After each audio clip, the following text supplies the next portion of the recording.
You are now watching Getting Cozy with Kino. Hello and welcome to Getting Cozy with Kino, a show about amateur Dota 2 and getting cozy with me, Kino.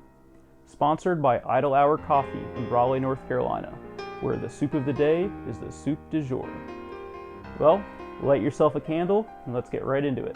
You know, sometimes to get really cozy, you need the right kind of music to get yourself right into that cozy mind state.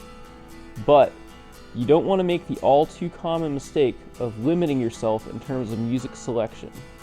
There are many genres of music that you can get cozy with, and some of them are overlooked.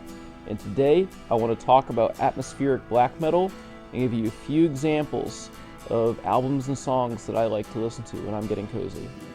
Alright, so first up, this one's an instrumental track that's almost 20 minutes long. It's Jotunheim by Moonsorrow. This one is it's all instrumental. It has kind of a haunting sound, and it's evocative of the harsh world that it's named after. Next up is Blood, Fire, Death by Bathory. This is one of the, it's a very influential early black metal album, and it's one of the first instances of Viking mythology being incorporated into black metal. It's really cool. Really awesome album art, by the way. And then last up, this one isn't technically black metal. This is more doom or neo-folk, but it kind of fits what I'm getting at here.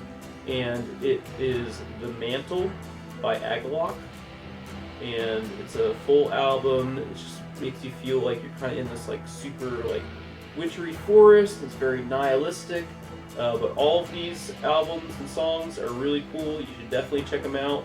One of them is probably playing right now, but which one of them it is depends on what I can slip by the YouTube censors.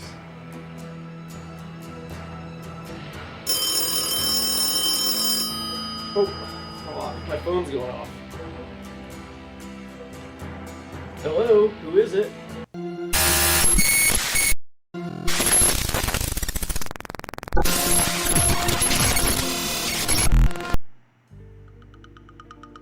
Hello, and welcome to Getting Cozy with Chad, the premier YouTube show about cozy lifestyle tips and amateur Dota news. Brought to you by Chad's Driveway Resurfacing, Sealing, and Paving Company. Because sometimes your driveway needs a nice warm blanket too. Just like this one. Let's start with a list of my favorite things. First, ferns. Most plants are nice to look at. Few are nice to smell, but ferns take it to a whole new level by being nice to touch. If you haven't buried your face in a bed of fern recently, give it a try. I know it's winter and most ferns are dead, but it's worth it. You'll have to go and find some. Second, bossa nova jazz. Whether it's a casual brunch with friends, a romantic evening with a lover, or a 5-stack in Dota 2, the vibe can always be improved with some classy bossa nova jazz. Just stay away from any and all covers of pop songs. No one wants to hear that. 3. Going 2-0 against Mary Todd Lincoln Forever Young. Speaking of, I'll cover Game 1 here. Game 1, the instigators, we went with a Carolina, something we haven't done yet in U12 this season, but something that our carry's been doing for a very long time. We followed up with Tidehunter, a new hero from our offline. We've only picked Sand King to this point, so it's something new. And I finally got my Oracle pick. Mary Todd Lincoln, they picked their support duo in the first round. Kind of silly if you ask me, because after that, I was able to see exactly what their lanes would be like. They went with a Night Stalker, so I knew their support duo would be Dazzle Night Stalker or Jakiro Night Stalker, and I could purge off whatever the support would do in lane to me with the Oracle Purge. So felt like the Oracle was a good pick there. They went with a Weaver, which I thought was pretty decent, and they ended it with a mid Rubik, which of course is only scary in Aelgraf's hands. Unfortunately, we were playing against Aelgraf, so it was kind of scary. Very annoying when he stole Gush. I actually meant to talk to you about that. It was very annoying, and I did not like it. Overall, Game 1, it felt pretty close, but in the end, the Instigators were just too much for Mary Todd Lincoln. I look forward to playing them again, and hopefully, whether it's Scrim in the playoffs or random meeting in a pub, I'll see them one time soon.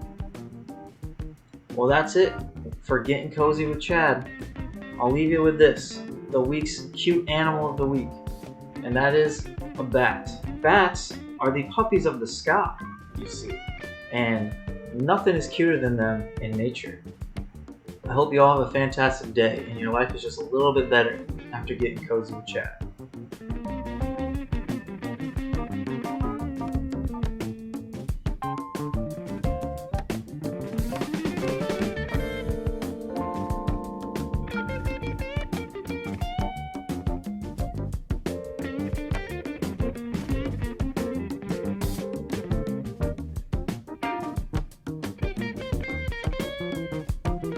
Well, that was lovely, wasn't it? Thank you for watching Getting Cozy with Kino. Goodbye now.